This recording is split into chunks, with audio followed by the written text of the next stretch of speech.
Dieu ou l'univers, enfin la vie, la source de tout, peu importe comment on l'appelle, c'est le seul cheat code business. Et je vais développer cette idée pendant cette vidéo. En fait, ça déjà, c'est pas genre une idée que je viens d'avoir juste, c'est littéralement comme ça que mon business a toujours explosé. Et je dirais même que c'est un peu bizarre parce qu'il y a plein de gens, ils sont pas du tout connectés à Dieu, à la source, à l'univers. Juste, ils font du business, ils sont forts en business et ils font plein d'argent. Mais en fait, moi, je parle pas juste du business classique. Je parle pas juste de faire de l'argent. Je parle de faire de l'argent et d'avoir son âme qui est épanouie dans le processus. D'être vraiment, genre, d'aimer profondément ça. Et d'ailleurs, le business dont je parle, moi, je fais du coaching. Mais en fait, coaching, c'est un peu, genre, c'est réducteur comparé à ce qu'on fait. S'il y a des coachs qui regardent ça. En fait, on transmet, on change des vies. Vraiment, on est là pour avoir un impact carrément. Je vais partir de loin, mais sur la fréquence de la Terre. Genre, on aide les gens à passer dans des portails et à se transformer. Enfin bref, ça n'a rien à voir avec juste du business. Et donc, pour les gens qui ont un business comme moi, comme ça, bah vraiment, Dieu, l'univers, et même pour tout le monde, Dieu, l'univers, la source, revenir au principe premier, parce que c'est comme ça que je le vois, c'est-à-dire le grand tout, la force subtile, enfin l'énergie subtile derrière chaque chose, ce qui a tout créé. Euh, qu'on pense que ce soit une chose, une personne, ou peu importe les théories, je ne suis pas là pour parler des théories. En tout cas, la force derrière chaque chose, quand on revient à ça, c'est beaucoup plus simple, je vais vous expliquer. Pour moi, de mes expériences, c'est extrêmement relié à... Il y a deux notions que je veux aborder. C'est extrêmement relié à l'amour et c'est extrêmement relié en anglais, j'adore le mot, surrender, mais en français, du coup, le lâcher prise, le flow, en fait. C'est-à-dire que pour parler de chacun des aspects du business, je vais décortiquer ça en 5 aspects pour mon business personnellement, qui est donc un business de coaching que moi j'aime toujours décortiquer et quand je le mets sur papier, le décortiquer en 5 aspects. Offre avatar, acquisition, donc comment les gens te découvrent, qualification, comment ils passent de te découvrir à l'appel de vente, ensuite du coup closing, enfin conversion, le moment où ça vend, et délivrabilité, le moment où tu délivres tes clients. Et je vais vous parler de comment, à chaque step, personnellement j'implémente et j'aide mes clients du coup, parce que j'ai créé l'école business aligné il y a maintenant 2 ans, j'aide les gens du coup justement à avoir un business aligné, le scale est à plus de 10 000 € par mois, déjà même pour les plus débutants, 5 000, 10 000 € par mois, tout en étant en conscience, en amour du processus, etc. Avec des stratégies en fait qui sont alignées à chaque personne. Et bref, comment je l'implémente dans chacune de ces choses-là, et mes clients aussi. Offre avatar. Déjà, c'est de pas juste définir ton avatar en mode, ok, qu'est-ce qui pourrait me rapporter le plus d'argent? Tu sais, on en voit plein des coachs qui sont là en mode, j'aide les... Pas que ce soit mal, hein, attention, il n'y a aucun jugement. Juste pour moi, c'est pas le chemin le plus aligné. En tout cas, c'est pas la manière que j'ai, moi, d'aimer faire du business et dont je pense que justement Dieu, la source, l'univers, veut qu'on fasse du business. Et c'est là où ça devient intéressant. C'est quand pour moi, on se met au service d'un plan et que c'est plus notre ego qui décide, parce que notre ego, il est relié au mental, il est relié à nos peurs, et à notre conditionnement, etc. Mais on laisse la vie décider. Ça, je trouve ça très intéressant. Et c'est une grande idée. C'est pas juste. Ouais, je pense c'est bien. Non, je pense c'est la base de comment bien vivre sa vie. Ce qui est un peu fou dit comme ça. C'est juste ce que je pense en tout cas. Et donc en gros, au lieu de soi-même se poser et se dire ah comment je pourrais faire plus d'argent et par exemple les gens du coup qui font leur avatar c'est par exemple j'aide les papas de 40 à 55 ans à bâtir, à prendre plus 8 kilos avec, en 90 jours. Genre, c'est bien, mais c'est décidé avec le mental. Du coup, in fine, t'es bridé et tu vas attirer que des clients comme ça qui sont pas des clients qui vont être là avec le cœur, mais ils vont acheter pour le programme, ils vont acheter pour concrètement ce que tu fais et pas vraiment pour qui tu es, ta philosophie et implémenter tes enseignements. Ce qui a une différence palpable quand tu coaches. S'il y a des coachs expérimentés qui regardent ça, tu vois la différence entre les clients qui sont là pour ton produit ou les clients qui sont là pour la transformation. Et il y a une grande différence. Et personnellement, je pense que la meilleure manière d'acheter et la meilleure manière du coup de bâtir un business, c'est... Enfin moi quand j'achète pour la transfo, je m'en fous du produit de la personne. Pareil pour du coup les gens qui m'achètent, c'est ce que je leur invite à faire, pas à calculer à combien d'heures j'ai passé, combien de modules, combien de trucs. Non, l'idée c'est comment je me transforme. Enfin bref, du coup, définir son avatar, euh, bah, tu peux le faire avec la tête ou tu peux faire la méthode que moi j'enseigne, qui est, excusez-moi, il y a mon dos, qui me gratte. Le singe. Mais en gros, la technique pour l'avatar, et elle est beaucoup plus complexe que ce que je vais réussir à raconter là rapidement, mais c'est faire du contenu pour l'ancien toi, ou pour les gens que tu as envie d'aider. Et faire du contenu du coup depuis ton cœur. Vraiment partager plein de choses, mettre plein de choses dans la matière et voir ce qui résonne. Exemple, moi je suis coach business aligné, du coup il y a plein de sujets qui m'intéressent. Création de contenu, la vente, euh, augmenter ses fréquences, la discipline, les énergies masculines, féminines, bref, plein de choses. Bah, du coup, je poste sur un peu tout ça, tout ce qui m'a aidé à surmonter mes problèmes, parce que je parle à l'ancien moi, et j'aide les gens à résoudre des problèmes que, évidemment, j'ai déjà moi résolus, sinon ça marche pas. Et, enfin, il y a des exceptions, style un coach, je sais pas, en hypnose du subconscient, et il peut coacher des joueurs du Real Madrid, même s'il n'a jamais gagné de Ligue des Champions, mais parce qu'il apporte une expertise. En tout cas, bref, je vais poster des choses qui viennent de mon cœur, profondément, et qui sont vraies pour moi, et qui sont vivantes, et qui aideraient vraiment l'ancien moi. Et en fait, je vais voir ensuite ce qui résonne. Et en fonction de ce qui résonne, là, je définis mon avatar. En fonction de avec qui ça résonne, là, je définis mon avatar. Pareil pour mon offre. Je sors plein de choses, et on verra, et ensuite, je définis les détails de pour qui c'est. Bon, après l'offre, faut aussi la définir très clairement, qu'est-ce que tu mets dedans, le prix, la promesse, etc. Mais c'est un autre sujet. Même pour ça, l'offre, quand on l'a fait, en fait, comment inclure Dieu, l'univers, dans la manière de faire l'offre. Bah, pas faire l'offre en mode comment je peux me blinder le plus les couilles, mais comment est-ce que je peux le plus changer les vies. Et en fait, l'intention que tu vas mettre derrière chaque chose va beaucoup plus compter que, que tout le reste. C'est hyper important. C'est littéralement le pourquoi au-dessus du quoi. La question, c'est pas quelle est ton offre, c'est pourquoi ton offre, elle est comme ça. C'est ça qui va donner le pouvoir. J'avais écouté à l'époque où je mettais en rayon au Leclerc, putain. Je mettais en rayon les jambons au Leclerc. J'avais les doigts gelés parce que je devais enfiler tous les jambons dans les rayons comme ça. C'était horrible. De 5h30 du matin, je crois, c'était, ou 4h30. Enfin, non, je sais plus, mais c'était hyper tôt. Jusqu'à 13h tous les jours. Je poussais les trucs dans les rayons comme ça, j'avais froid aux doigts. Et j'écoutais Start with the Why de Seth Godin. Et il y a une anecdote dans ce livre qui m'a marqué qui était si il voulait faire construire un bâtiment à des gens et que du coup les maçons ils devaient construire le truc le mieux possible et en bossant le plus possible. Il disait ce que tu vas faire c'est au lieu de les faire construire un bâtiment, juste un HLM ou des bureaux qui ont aucune âme, là où les gens ils vont pas trop se donner, bah, donne-leur à construire la plus grande cathédrale de l'histoire. Et là, regarde comment ils se donnent. Ils font la même tâche, ils font un bâtiment, mais le pourquoi ils le font, imaginons qu'ils sont religieux du coup, le pourquoi ils le font change et du coup leur énergie va changer drastiquement. Et bref, cette histoire elle m'a marqué et j'étais en mode putain, c'est vrai, genre le pourquoi on fait les choses, ça change tout, constamment. Et donc, pourquoi tu fais ton offre? Est-ce que tu le fais par amour? Est-ce que tu le fais pour donner? Ou est-ce que tu le fais pour toi, ton petit intérêt, ton ego et te remplir les poches?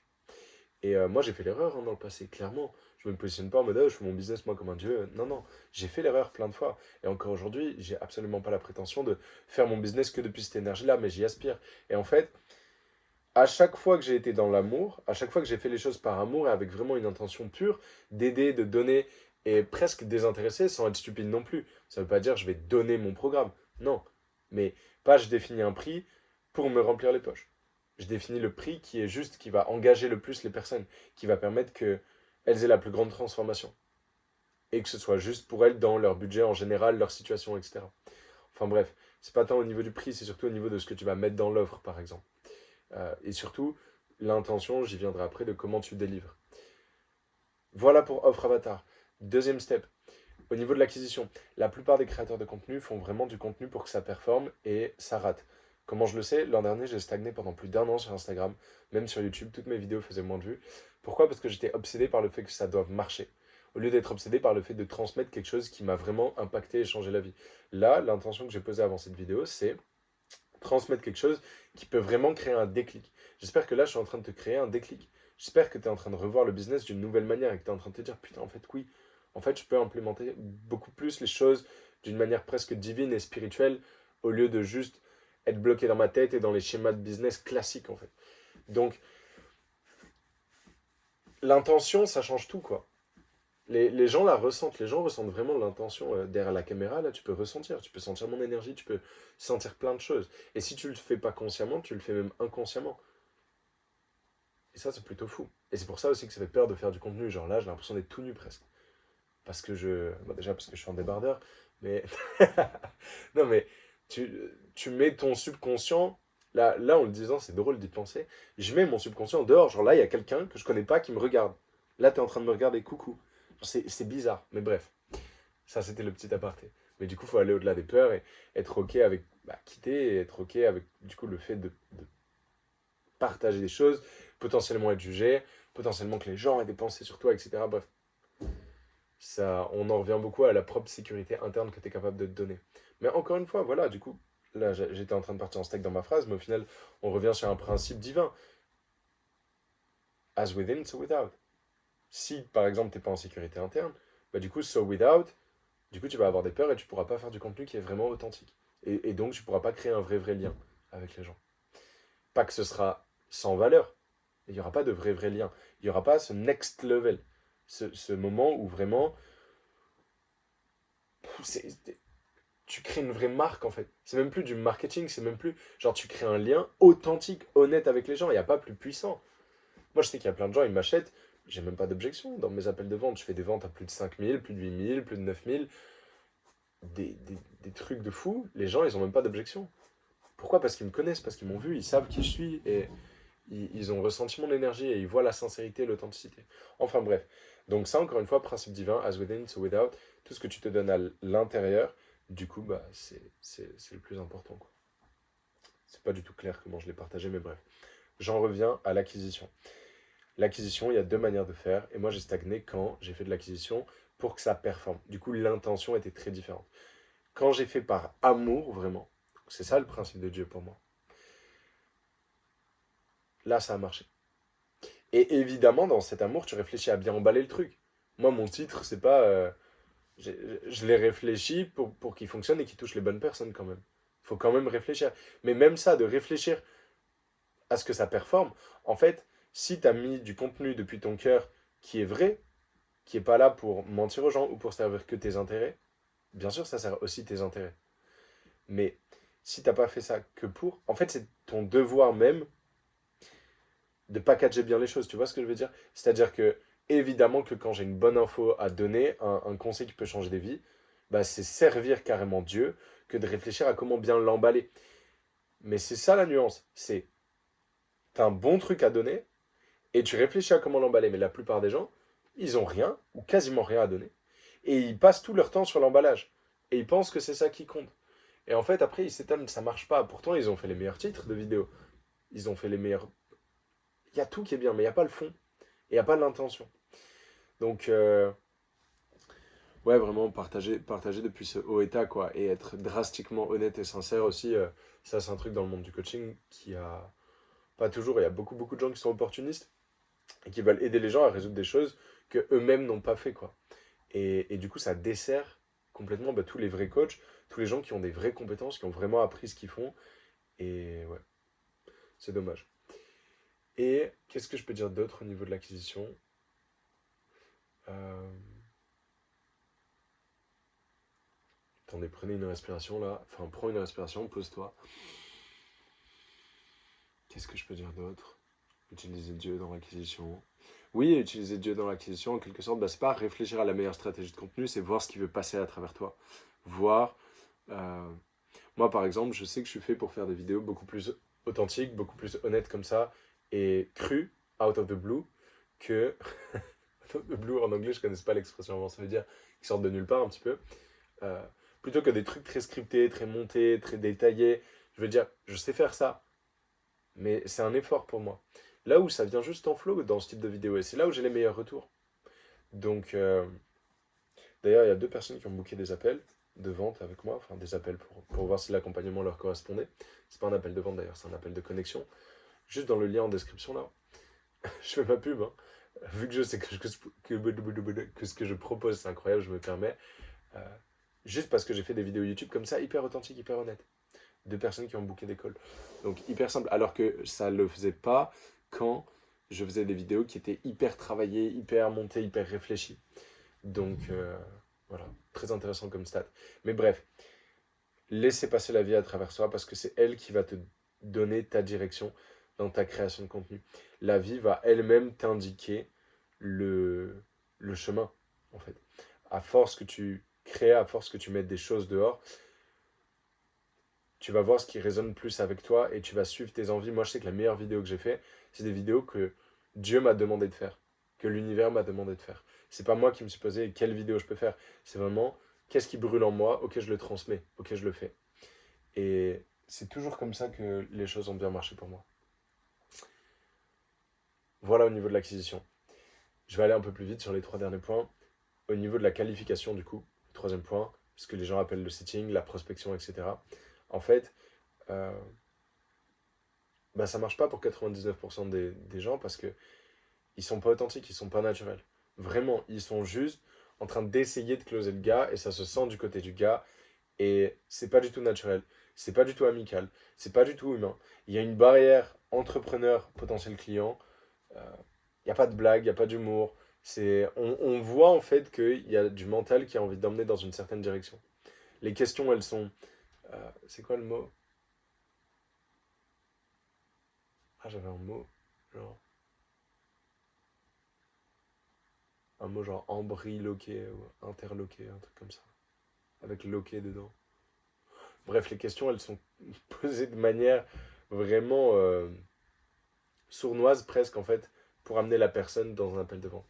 Ça marche beaucoup moins que l'authenticité.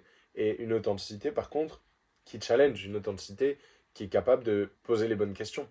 Du style, ok, comment tu te sens par rapport à ça? Et est-ce que tu penses que tu vas avoir des nouveaux résultats si tu continues de mettre en place les mêmes actions? Ça, c'est challenger les gens. C'est ok, il faut les challenger même. Mais l'intention est très différente. C'est beaucoup plus honnête, beaucoup plus authentique, beaucoup plus haut sur l'échelle de conscience en fait.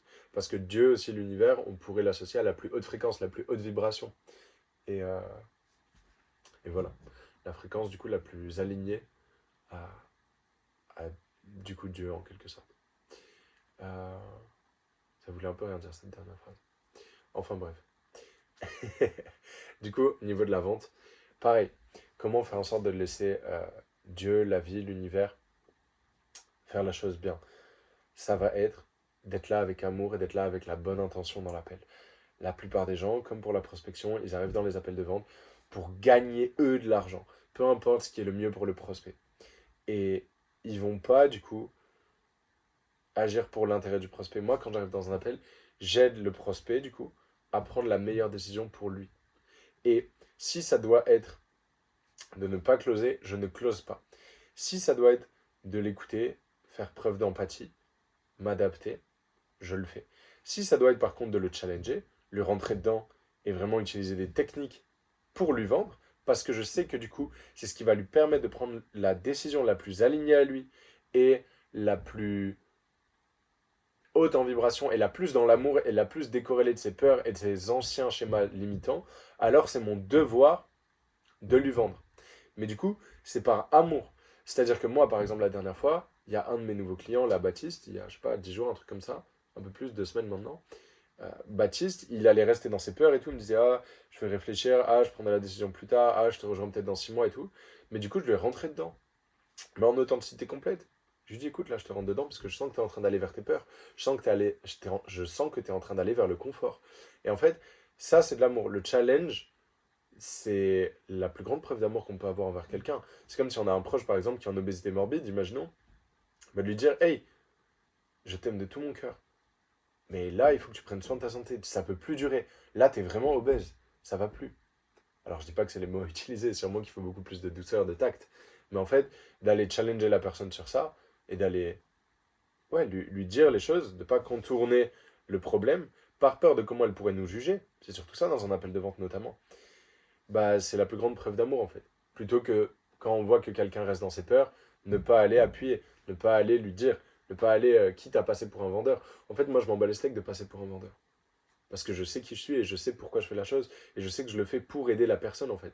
Et les gens le sentent en fait aussi même ça. Parce que je mets carte sur table. Je dis moi je suis là pour t'aider. Et évidemment j'ai envie d'avoir un client de plus. Évidemment que moi aussi il y a mes intérêts dans la chose. Mais moi je fais ça parce que je sais que derrière mon programme il va t'aider à te transformer complètement de A jusqu'à Z. Donc viens on y va. Et en fait c'est cette capacité à avoir le bon mix entre challenge, leadership, posture et empathie, écoute, et du coup un petit peu le masculin et le féminin, enfin même complètement, le côté masculin et le côté féminin, dans un appel de vente, c'est ça qui va bah, permettre ouais, d'agir avec amour et de du coup vendre au prospect. En fait, pour moi, la vente, je l'ai vraiment associé maintenant à vendre euh, égale amour si c'est bon pour le prospect, si c'est vraiment ce que son âme désire, mais ce que son ego le retient de faire par peur. Parce que c'est ça, en général, la plupart des raisons pour lesquelles les gens ne signent pas dans les appels de vente. Il y a très peu de gens qui signent pas parce que c'est pas aligné. S'ils se retrouvent en appel de vente, en général, et si tu as vraiment le bon produit aussi, hein, ça dépend toujours de ce que tu proposes, bah c'est que... Et si c'est aussi la, entre guillemets, la bonne période de vie pour quelqu'un, alors, je veux pas dire ça en mode, il peut y avoir des mauvaises périodes. Enfin, je dis ça parce qu'il y a quelques cas très rares où, même si tu as le bon produit, parfois c'est vraiment pas la bonne période. Par exemple, moi j'ai eu des gens, ils avaient besoin d'aller d'abord en thérapie et d'abord régler des problèmes plus profonds avant de bâtir un business.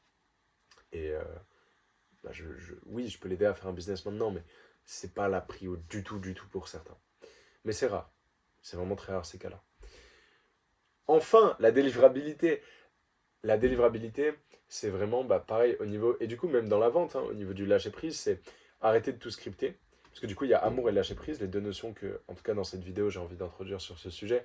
Euh, Le lâcher-prise dans la prospection, c'est pas réfléchir à chaque détail, avoir un script. Dans la vente, c'est pareil, pas réfléchir à chaque détail. Tu as des points à valider, évidemment. Est-ce que la personne a le budget? Est-ce qu'elle est intéressée? Quelles sont ses douleurs? Quelles sont ses motivations profondes? Quel est son projet, etc. Comment tu peux l'aider exactement? Mais il n'y a pas de script, en fait. Juste, tu valides tous les points. Moi, dans la vente, je suis un petit peu comme si je parlais à mon meilleur ami, en fait. Alors, attendez, je vais vérifier si ça filme. Oui. Alors, pas à mon meilleur ami, enfin, dans le sens où c'est très très authentique, c'est très très. J'ai toujours cette posture de ok, je suis coach, mais il n'y a pas de. Je suis en lâcher prise en fait, j'essaye pas de garder un rôle. Le rôle, il est là, il est évident, et j'ai pas besoin d'essayer de le garder en fait. C'est oui, je suis le coach, je suis le leader ici, j'ai fait la transfo et j'ai aidé des gens à faire la transfo que tu veux faire. Viens, on discute de si je peux la faire à toi ou pas. Enfin bref, du coup, le lâcher prise, c'est lâcher sur les scripts, etc. Maintenant, au niveau de la délivrabilité, faire avec amour. Et over-deliver par amour. Avant, plein de fois, j'ai over-deliver par peur. Et une fois, j'ai fait des respirations holotropiques. Je me suis vraiment libéré. Je me suis rendu compte, putain, en fait, je suis en train de délivrer par peur. Je vous raconte l'anecdote. Souvent, dans mes coachings, les gens arrivaient et je leur faisais en fait des masterclass très techniques sur le business. Genre, voilà le setting, les détails, voilà le contenu et tout. Des trucs très, très, très techniques, très poussés. Pourquoi? Est-ce que c'était parce qu'ils en avaient profondément besoin? Non. C'était parce que j'avais peur qu'ils se disent, ah, j'ai payé le gars et en fait, c'est pas assez concret. Mais du coup, je les aidais pas. Et j'ai commencé à beaucoup plus aider mes clients quand j'étais dans l'amour, quand je m'en foutais de comment ils me voient, mais que j'étais vraiment là pour les aider. Et que du coup, c'était des coachings où un petit peu plus, il y avait toujours l'aspect technique, mais je les challengeais. Je leur rentrais dedans sur certains trucs où ils se bullshitaient. Je leur demandais de donner des standards, de se donner des standards et de les respecter. Où on allait faire des méditations, où on allait faire des visualisations, où on allait reprogrammer le subconscient, où on allait travailler en profondeur sur la reprogrammation des croyances. On allait faire des exercices psychosomatiques. On allait faire en fait plein de choses beaucoup plus reliées à l'aspect intérieur, le game de la spiritualité, etc., que juste l'aspect ultra technique. Et ça, j'ai pu faire ce switch parce que j'ai compris, et c'est tout le thème de la vidéo, que j'avais plus besoin de me protéger. J'avais plus besoin d'agir depuis ma peur. J'avais plus besoin de conserver une image. En fait, je suis allé au-delà de mes peurs avec ces respirations holotropiques, au-delà de beaucoup de peurs. Et du coup, en transcendant la peur, je me suis ouvert à la capacité d'agir depuis un état beaucoup plus divin et d'agir depuis l'amour. Et mes clients l'ont senti direct et ils ont eu des résultats de malade mental juste après.